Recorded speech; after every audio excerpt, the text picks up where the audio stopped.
Hello hello, j'espère que vous allez bien. On se retrouve aujourd'hui pour un vlog lecture. Cette fois-ci, j'ai décidé de faire un vlog sur une semaine, pas de thème en particulier, juste pendant toute la semaine, je vais venir vous faire des petits updates sur ce que je lis. Donc j'ai déjà toutes mes lectures en cours juste ici, et puis c'est parti, on débute. Je suis accompagnée aujourd'hui de Ti avec sa collerette. D'ailleurs, je sais pas si j'en ai parlé ici, mais comme vous pouvez le voir à la collerette de Ti, il a un système immunitaire pas très performant. Du coup, malheureusement, il se fait souvent des plaies et tout. Alors maintenant, il a un traitement à vie à la cortisone avec des injections tous les 5 mois, mais il a souvent des bobos. Là, il a une otite, donc du coup, on doit le désinfecter et tout, et pour l'instant, il est obligé d'avoir la collerette parce que sinon, il se gratte. Donc ce qui explique sa petite tête de lampe Pixar. Et j'anticipe la question parce qu'on me demande souvent les rouges à lèvres que je porte dans les vidéos YouTube. Et alors celui-ci, c'est ma découverte là de cette semaine. C'est les encres à lèvres de chez Wonderskin que je voyais souvent passer sur TikTok. Est-ce que ça va faire le focus? Je sais pas, voilà. Et incroyable, déjà en fait hier j'ai vu qu'on pouvait les laisser poser archi longtemps, c'est-à-dire que la marque a même dit sur TikTok tu pouvais les laisser poser toute la nuit. Alors moi je vais pas essayer de les mettre toute la nuit parce que bon, pas envie d'avoir cette tête là, je pense que mon copain il va finir par en avoir marre de ma dégaine. Mais en gros c'est des encres à lèvres, donc quand tu les mets c'est bleu, et au bout d'un certain temps tu peux laisser poser 5 minutes, tu peux laisser 1 heure, tu peux laisser poser toute la nuit, tu auras un résultat plus foncé en fonction, et bah tu enlèves et ça teinte les lèvres pendant très longtemps. Le seul truc qui fait que ça bouge c'est si je mange assez gras, là ça va faire bouger un petit peu la matière, mais d'habitude je les laissais poser entre 5 et 15 minutes et j'avais un résultat joli mais beaucoup moins vif. Donc là j'ai essayé de le laisser poser pendant 1 heure et ça donne ce résultat là. Donc ensuite je suis venue enlever le surplus de matière, toute la matière bleue j'enlève et je passe un coton mouillé et ça donne ça. Trop pratique, ça ne bouge pas. C'est pas donné, par contre je crois que c'est 25 € le produit, mais moi j'aime pas avoir de la matière sur mes lèvres plus d'une heure. Au bout d'un moment ça me saoule et là il n'y a vraiment pas de sensation de matière. Donc c'est plutôt génial. Si vous aimez le rouge à lèvres, je recommande. Faut que j'aille acheter d'autres teintes. Là la teinte que je porte c'est la teinte Hailey, mais on peut vraiment, comment dire, intensifier la couleur en fonction de combien de temps on laisse poser, donc ça c'est assez cool si vous voulez quelque chose de plus léger ou pas. Et on commence à parler lecture, parce que c'est quand même pour ça qu'on est là à la base. Comme d'habitude, j'ai une lecture papier et une lecture audio, et j'avoue que j'ai en plus une lecture e-book, mais j'étais pas trop dans le mood, donc pour l'instant je l'ai mise en pause, et je vous en parle quand même parce que je vais la finir, je pense, une fois que j'aurai terminé ma lecture papier. Alors, ma lecture papier, c'est celui-ci, Sleep Like Death, de Kaylin Bayron. J'avais un peu d'appréhension avant de l'entamer, tout simplement parce que j'ai détesté Cinderella is Dead, de la même autrice, donc voilà, je savais pas trop si j'avais envie de lire celui-ci, mais j'ai plusieurs personnes qui m'ont dit qu'ils avaient beaucoup aimé celui-ci en n'ayant pas aimé Cinderella is Dead. Donc je me suis dit, je vais me laisser tenter. En plus, l'édition est assez jolie et il est assez court. Il fait 340 pages, il me semble. C'est un retelling de Blanche-Neige, mais un retelling qui prend beaucoup de liberté quand même. On va dire que c'est fidèle sur peut-être 10% de l'histoire originale. Le reste, c'est quelque chose qui est complètement créé par l'autrice. Et pour l'instant, à ma grande surprise, j'aime beaucoup. J'aime beaucoup plus que Cinderella is Dead. Je vous dis résumé, ensuite je vous dis ce que j'aime et ce que j'aime un peu moins. Mais on y suit le personnage de Eve, qui est la princesse du royaume. Et dans ce royaume, il y a de la magie. Elle-même, Eve, est dotée d'un pouvoir magique assez spécial. Elle peut contrôler les éléments, ce qui est assez cool. Même, enfin, les matières, elle peut contrôler même les étoiles. Elle peut contrôler plein de choses du monde qui l'entoure, entre guillemets. Et ça, c'est très très cool. Mais il y a aussi un côté assez sombre à cette magie, puisque existe le chevalier, The Knight en anglais, qui a le pouvoir d'accorder les vœux. Mais bien évidemment, il l'accorde de manière assez sombre, c'est-à-dire qu'il va toujours essayer de trouver la manière de le déformer pour que ce soit une malédiction et non pas une bénédiction. Donc si quelqu'un demande à être couvert d'or, il va être littéralement couvert d'or. Si quelqu'un demande à avoir la voix la plus mélodieuse du palais, il va la transformer en oiseau par exemple. Donc ce genre de choses où il va toujours essayer de couiller les gens, on va dire, plutôt que de leur donner vraiment ce qu'ils souhaitent. Et c'est un peu le fléau du royaume. Et on sait que notre personnage principal a pour objectif de se mesurer au chevalier. Et ça va être un petit peu l'histoire du roman. Pour l'instant, j'aime beaucoup. Un truc qui me dérange un petit peu, mais bon, pas énormément, c'est qu'il y a très peu de descriptions physiques des personnages. C'est-à-dire que, par exemple, si je ne savais pas que le personnage principal était noir en ayant regardé les artworks, je n'aurais pas pu le savoir parce que je crois qu'on nous parle de sa peau noire pour la première fois au bout peut-être de 100 pages, ou alors j'ai peut-être loupé l'information, c'est possible parce que parfois si je suis pas concentrée je peux louper une information, mais j'ai l'impression qu'on a très peu de description physique. Alors ça veut dire que chacun peut imaginer le personnage comme il veut, mais je trouve ça dommage parce que moi quand je lis j'aime bien pouvoir me représenter quand même les personnages. Ça ne m'empêche pas de faire des petites modifications si jamais le love interest est blond, je peux vous dire que dans ma tête il va finir brun, mais voilà, c'est un truc qui me manque un peu dans le sens où j'ai vraiment l'impression que c'est à moi de tout construire dans ma tête sur la représentation des personnages. Et puis voilà, il y a des choses qui vont un peu vite, il y a certains éléments qui sont pas forcément hyper approfondis, mais ça se lit très très vite. Et il y a ce côté vraiment page-turner qui me manquait dans les lectures que j'avais avant. J'avais vraiment envie d'avoir quelque chose là qui me donnait envie de me poser et de lire 100 pages d'affilée parce que j'arrivais pas à avoir ça dans mes dernières lectures. Donc ça, je suis contente, je l'ai avec ce roman-là. Et voilà, je crois que j'ai lu plus de la moitié, j'en suis à 180 pages ou un truc comme ça sur les 340. Donc voilà pour ce livre-ci. Ensuite, en audio, je suis en pleine lecture de The Dagger and the Flame de Catherine Doyle, qui est donc une des autrices de Twin Flames. Celui-ci est très bien noté aussi, c'est une édition, encore une fois, Fairyloot. Les deux sont des éditions Fairyloot. Elle est absolument magnifique. Et donc celui-ci, je l'écoute en livre audio et je suis trop contente parce que au début du livre audio, on nous donne les noms des narrateurs et je me dis c'est bizarre, ça me paraît familier. Et en fait, c'est parce que le personnage féminin est narré par Emily Carey, donc qui joue le personnage d'Alicante dans House of the Dragon, mais version jeune. Donc quand elle est plus jeune, c'est Emily Carey qui la joue et c'est elle qui narre le personnage de Séraphine. Et le personnage masculin est narré par, attention, Freddie Carter, donc l'acteur qui joue Casebreaker dans Six of Crows. Autant vous dire que niveau casting, c'est absolument incroyable. Je suis trop contente. Autant la voix d'Emily Carey, comme j'écoute un petit peu en accéléré, je la reconnais pas tant que ça. Autant la voix de Cas de Freddie Carter, on la reconnaît, même en 1,5, même en 1,8. Et vraiment, il a une voix... En fait, je pense que en fonction des narrateurs, ça peut me faire augmenter ma note. Alors, ça me fera pas mettre un 5 au lieu d'un 4, mais ça peut légèrement faire augmenter parce que l'immersion dans le roman et le fait de vivre l'histoire des personnages, si le narrateur me parle, bah, ça change quand même mon appréciation de la lecture. Donc, pour l'instant, c'est trop cool. J'ai lu 60 pages pour le moment, peut-être même un peu plus parce que j'ai pas mis à jour comme je l'écoute en audio, mais pour l'instant j'aime beaucoup. Ça se passe dans un monde où on a les daggers et les cloaks. Donc les daggers, ce sont des assassins, les dagues on va les appeler en français, ce sont des assassins. Et ensuite on a les cloaks, donc les capes, les manteaux, qui eux sont des voleurs et c'est un peu les deux guildes qui se font la guerre. Nous, ce qu'on sait au début, c'est que la mère de Séraphine vient de se faire assassiner par un membre des daggers, donc des assassins, et maintenant c'est elle qui est pourchassée. Il y a voilà, le gérant des assassins qui en gros a mis une cible dans son dos et du coup pour essayer de se protéger, sa mère lui a dit eh bien tu dois aller rejoindre la maison des voleurs. Et donc au début voilà, elle arrive, elle va se réfugier chez les voleurs pour devenir elle-même cloak, sauf qu'en même temps eh bien elle est chassée et comme c'est un enemies to lovers, on se doute très rapidement que eh bien son love interest fait partie du clan opposé, donc les dagues, et on se demande même si c'est pas lui qui la chasse maintenant. Je vous en dis pas plus parce que là vraiment je vous ai fait le résumé de ce qu'on sait dans les 50 premières pages. Le résumé en dit un peu plus, mais j'ai pas trop envie de trop en raconter. Le personnage masculin s'appelle Ramson et à l'arrière c'est écrit: dans un jeu mortel de vengeance, l'erreur la plus dangereuse de toutes est de tomber amoureux. Donc voilà, vraiment vibe Enemies to Lovers et vibe un peu de Six of Crows, encore plus avec la voix de Kaz. Et ensuite, sur ma Kindle, le livre que je suis en train de lire s'appelle L'heure bleue, c'est le tout dernier Paula Hawkins que j'ai eu en service presse sur NetGalley en français. Je dois dire que j'ai un petit peu d'appréhension tout simplement parce qu'il n'est pas très bien noté. Il n'est pas encore sorti en français, il est sorti en anglais, mais je crois qu'il n'a pas une très bonne note. Les derniers livres de Paula Hawkins n'ont pas reçu un très bon accueil. J'avais pas trop aimé non plus son petit recueil là qui était sorti il y a quelques mois ou quelques années, je sais plus, bref, je vous en avais parlé pareil. Et là pour l'instant je suis pas trop convaincue, non pas que ce soit mauvais, mais j'ai pas trop envie d'y retourner en fait. Quand j'arrête de lire, je me dis pas j'ai envie d'y retourner. Pourtant c'est un thriller et moi ce que je recherche, je vous le dis à chaque fois avec les thrillers, c'est l'envie d'y retourner, l'envie d'avoir le dénouement. Pour l'instant, je suis pas plus happée que ça. On y suit plusieurs personnages qui s'axent autour d'une même femme qui était une artiste, peintre, une sculpteuse et elle est partie vivre sur une île perdue au milieu de l'Écosse, il me semble. Et il faut savoir que son mari a disparu des années auparavant. Aujourd'hui, elle est maintenant décédée et il y a une fondation d'art qui récolte ses œuvres et qui veut aussi récolter ses journaux pour en savoir plus sur sa vie, jusqu'au jour où, en exposant une de ses œuvres dans une exposition, eh bien, ils se rendent compte qu'un des os en fait, qui était dans une de ses œuvres d'art, qui était censé être une côte animale, est en fait une côte humaine. Et donc va s'ouvrir une enquête, voilà, et on y suit un petit peu les différents protagonistes qui sont toujours en fait en orbite autour de cette femme-là. Donc va y avoir la femme qui a un petit peu partagé sa vie, qui était une amie ou une amante, on ne sait pas trop, et qui aujourd'hui s'occupe de regrouper un petit peu ses journaux. On sait qu'elle sait quelque chose, mais on ne sait pas trop quoi. Et puis il y a les membres de la fondation qui veulent récupérer surtout ses œuvres pour faire du profit, et il y a toute l'enquête qu'il va y avoir autour de cet os. Est-ce que c'est un os qu'elle a trouvé par hasard? Est-ce que ça pourrait être l'os de son mari disparu? On n'en sait pas trop, mais pour l'instant il me manque vraiment son côté très addictif, où j'ai envie de savoir ce qui se passe, où je peux faire mes théories. Je sais pas, pour l'instant, ça ne me happe pas. Donc, on va voir. Il est pas trop long. Je crois que j'ai lu 30%.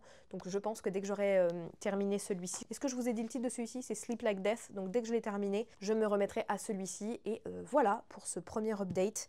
Sur ce, je vais retourner à ma lecture parce que j'aimerais bien, si j'y arrive, essayer de finir celui-ci aujourd'hui. Je pense pas.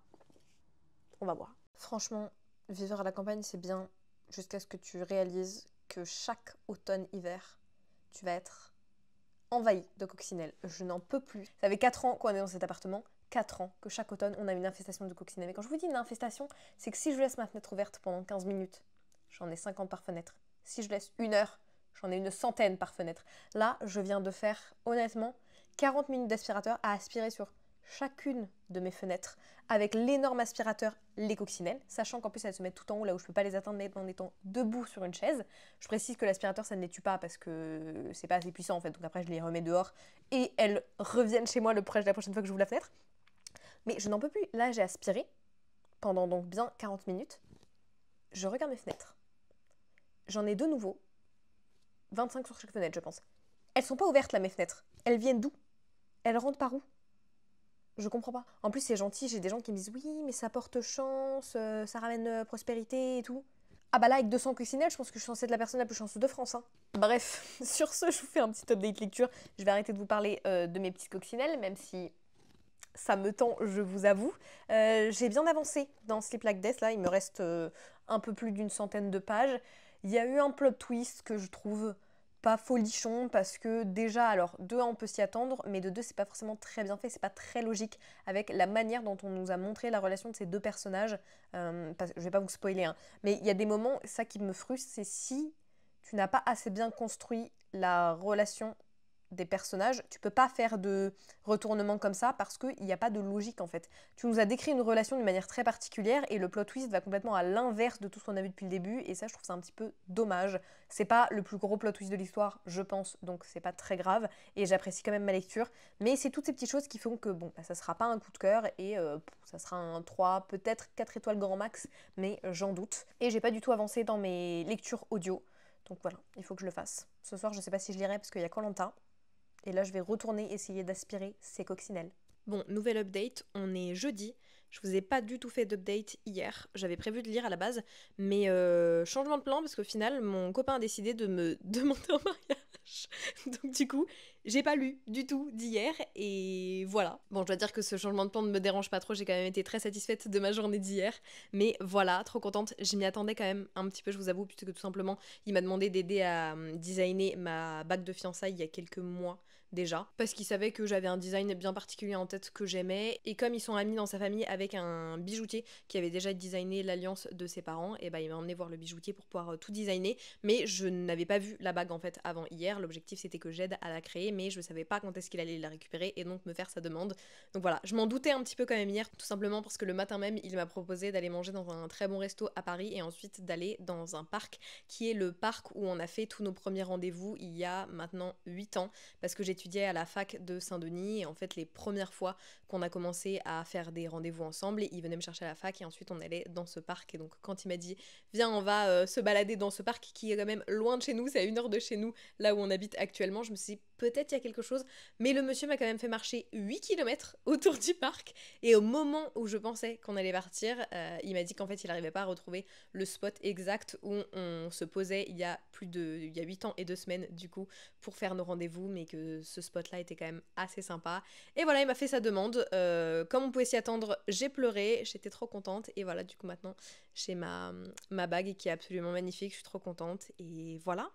Du coup, j'ai pas lu hier, mais j'ai lu aujourd'hui et j'ai fini un livre. Et j'ai donc terminé Sleep Like Death ce matin de Kaylin Byron. Et je dois dire qu'au final, eh bien, un petit peu déçue. Je pensais vraiment plus apprécier. Je dois dire que je pense mettre au final un 3 sur 5, je pense. Puisque j'ai trouvé que, une fois le livre terminé, tout était assez décevant dans le sens où rien n'était assez approfondi par rapport à ce que je souhaitais.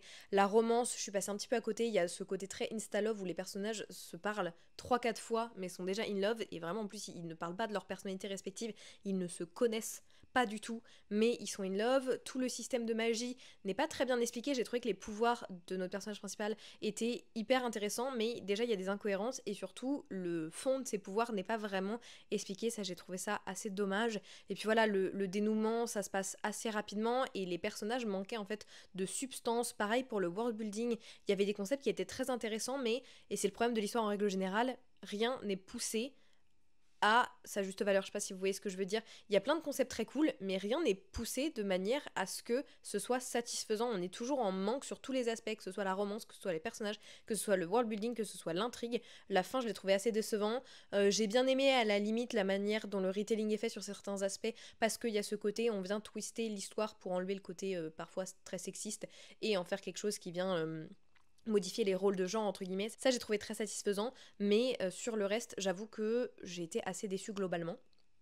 Par contre, ça se lit super vite. Franchement, c'est une lecture qui passe hyper rapidement et on a à chaque fois envie de savoir ce qui se passe. Il y a ce côté assez addictif, mais malheureusement, ça ne m'a pas suffi pour vraiment apprécier l'histoire. Et puis tout le principe des vœux, alors je comprends que le principe, c'est pas un spoil, hein, parce que ça c'est vraiment dès le début de l'histoire, il y a donc ce chevalier un petit peu maléfique qui accorde des vœux aux gens, mais on sait que ça n'est jamais accordé de manière bénéfique, on va dire. C'est-à-dire qu'ils se font tous avoir. Il n'y en a jamais un qui est heureux à la fin de son vœu. Ils sont tous au bout de leur vie, ils sont en dépression, ils meurent, il leur arrive des trucs horribles, ils perdent leur femme, ils perdent leurs enfants, enfin bref. Il n'y a jamais un vœu qui se passe bien, mais pas un seul. C'est tout le principe, c'est qu'il va tordre le vœu pour faire quelque chose d'horrible. Je comprends pas que les gens continuent d'y aller. Alors, certes, il y a ce facteur, c'est des gens qui sont désespérés qui vont faire des vœux, mais j'ai l'impression qu'il y a ce côté, ça va être différent pour moi, alors que ça fait 1000 ans que le mec, il couille tout le monde, c'est pas pour toi que ça va changer de Michel en fait. Ça j'ai trouvé un peu dommage, et aussi le personnage principal féminin, bon c'est vraiment, elle a le symptôme de I'm the chosen one, et c'est elle qui va réussir à tout changer, machin, et surtout elle apprend pas de ses erreurs, c'est vraiment un personnage, elle se rend compte que ça fonctionne pas le truc qu'elle fait, et là, non je vais continuer de foncer des têtes baissées, et ça va de pair avec le fait qu'elle soit assez égoïste dans la manière dont elle fait les choses, c'est-à-dire que elle implique des gens qui meurt, et n'apprenant pas de ses erreurs, elle continue d'impliquer des gens, et en fait, on a l'impression qu'il y a ce côté très égoïste de je suis prête à ce que ces gens-là meurent pour sauver les gens qui sont importants pour moi, alors que les gens qui sont en plus autour d'elle, qu'elle est prête à sacrifier, entre guillemets, alors elle le fait pas de manière consciente, elle se dit pas on va y aller, ils vont mourir, c'est pas grave. Mais à chaque fois, elle les met dans des situations de risque immenses pour elle protéger les gens qu'elle considère, j'imagine, plus importants que les autres. Et ça, c'est dommage parce que c'est pas le genre de personnage que j'aime bien. Du coup, j'ai envie de dire, t'es censé te battre pour the greater good en fait. T'es la princesse, tu veux protéger ton royaume, et au final, tu mets en danger tes sujets de manière égoïste très régulièrement. Donc ça, j'ai trouvé ça dommage, voilà. Puis la fin, je suis pas trop fan, vraiment, j'ai préféré le début à la fin. Mais ouais. 3 sur 5, ça ne me réconcilie pas avec Eileen Barron, et je pense que malheureusement, je vais juste arrêter de lire ses livres parce que c'est pas mon délire en fait. Et pour vous faire un petit update sur celui-ci, j'ai eu 100 pages il me semble, donc vous allez voir, non vous voyez pas, si vous voyez un tout petit peu l'endroit où j'en suis, mais comme j'ai l'autre main prise, je peux pas trop vous montrer. Pour l'instant, c'est pas que je suis mitigée, mais c'est que j'en suis vraiment à l'introduction de l'univers là, parce qu'il me reste encore 7 heures d'écoute, je crois un peu plus de 7 heures d'écoute, donc j'ai pas trop d'avis. Pour le moment, j'ai vraiment pas trop d'avis. J'attends d'en apprendre plus sur le world building, sur toutes les familles, les entités qui gèrent un petit peu toute cette ville et le rôle de chacun pour pouvoir vraiment vous en dire plus. Ça s'écoute assez facilement, mais voilà, pour l'instant, je suis pas happée tout de suite, je suis pas transcendée. Et je voulais vous montrer, j'ai reçu un livre aussi.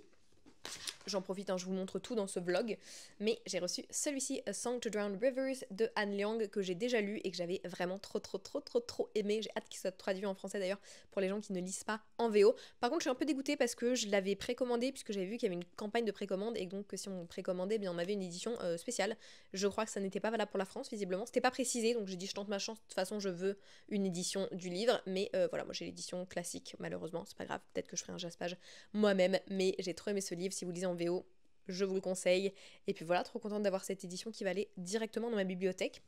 Sur ce, moi ce que je vais faire, c'est que je vais reprendre ma lecture de L'heure bleue de Paula Hawkins sur ma Kindle, et puis j'essaie de finir rapidement, comme ça je vous fais un update. Et j'aimerais bien essayer de finir celui-ci et peut-être de lire un autre livre avant la fin de ce vlog, puisque de toute façon il sort dimanche, donc il va falloir que je me dépêche. Ok, je pense qu'on est sur l'avant-dernier update de ce vlog, puisqu'on est samedi et la vidéo sort normalement demain matin. Donc je vais vous faire un petit update sur ce que j'ai terminé, ce que j'ai commencé, et je vous ferai un dernier update en fin de journée sur voilà, si j'ai réussi à terminer encore un livre ou pas. Mais déjà j'ai terminé L'heure bleue de Paula Hawkins, que j'ai donc écouté en audio. J'avais eu un arc d'ailleurs sur NetGalley, donc merci à NetGalley et merci à la maison d'édition pour l'envoi numérique. Malheureusement ça ne l'a pas fait pour moi, j'ai mis 2,75 arrondi à 3, et je vous ai noté toutes mes pensées comme d'habitude directement dans mon avis Goodreads, comme ça je suis sûre de ne rien oublier. Mais bon, de toute façon, je vous ai fait des updates au fur et à mesure.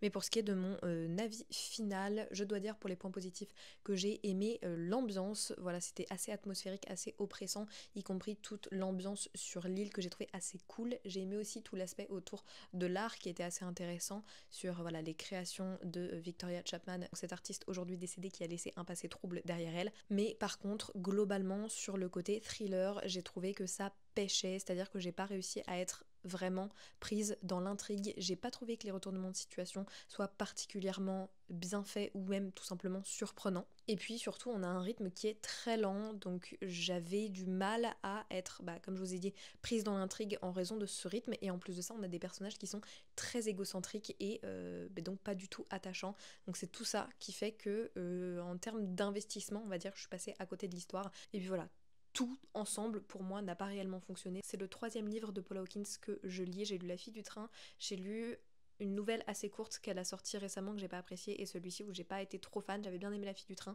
mais je pense prendre une petite pause avec Paula Hawkins pour le moment parce que voilà, mes dernières lectures c'était pas trop ça. Ensuite, pour ce qui est de j'ai entamé et j'ai déjà terminé, j'ai lu le tome 2 de la BD Inoubliable de Fabien Toulmé, publié aux éditions Dupuis. J'avais beaucoup aimé le tome 1, c'est une BD qui vient à chaque fois illustrer des témoignages sur plein de sujets différents, et donc on a 5 témoignages dans celui-ci.